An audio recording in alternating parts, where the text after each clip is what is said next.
Do you want to know how you can predict the next housing market crash? In this very short video, I'm going to take you behind the scenes and you are going to see how we can determine what home prices are going to do in this next 6 months to a year, far before you hear it on the news, specifically here in Phoenix.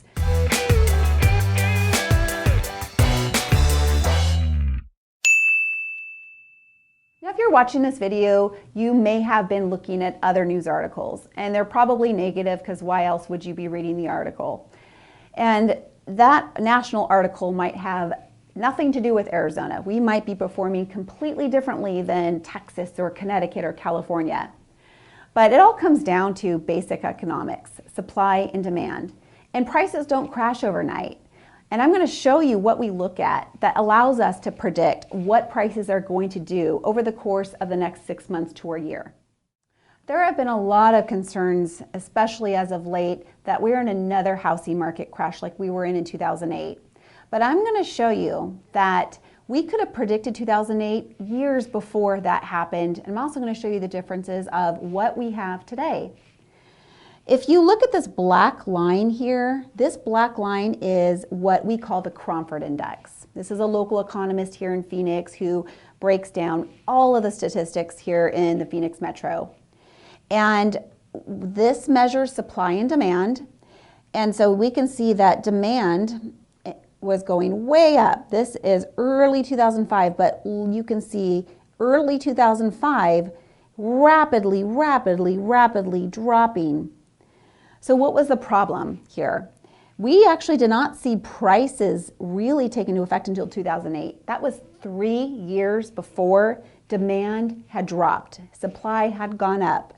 So if we had this information back in 2005, we would have sold everything in 2005 and we would have started buying everything in the end of 2010, early 2011. Now, of course, hindsight's 2020. However, we can follow this black line today, and you can see where this black line is.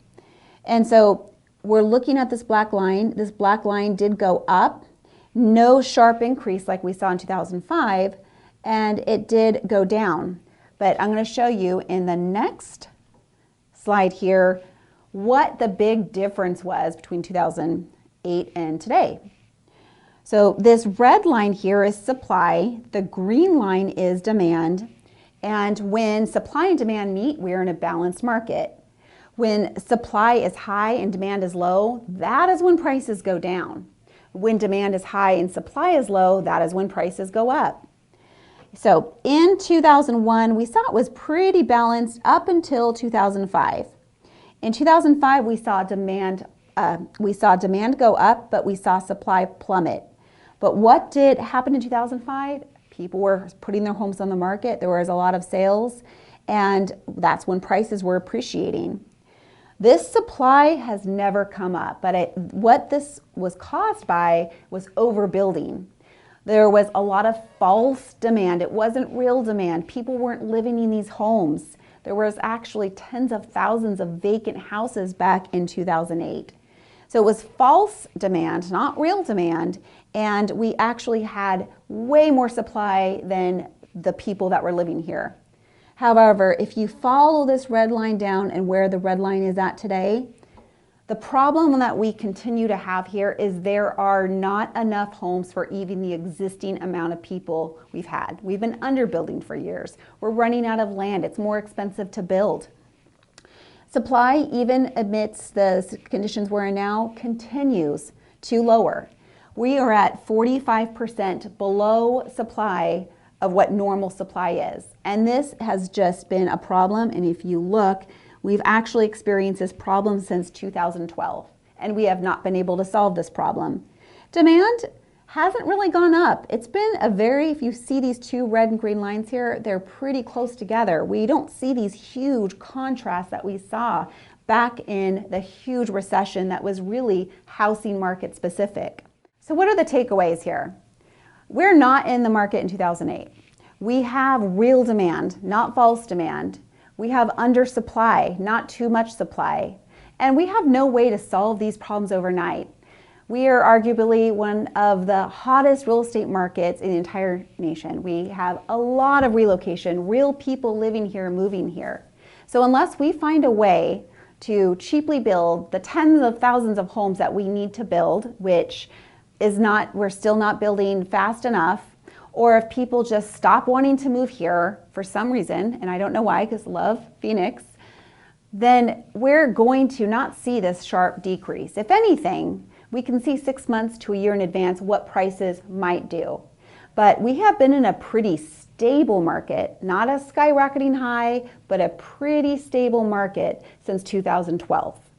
And if you're worried about a housing market crash, it's not going to happen tomorrow. It's not going to happen 6 months. It's not going to happen next year. It's going to slowly happen over time. But what we can track is what's happening to the supply and demand index. And we know what's going to happen to prices at least within 6 months to the future. So I don't have that crystal ball, how exactly where.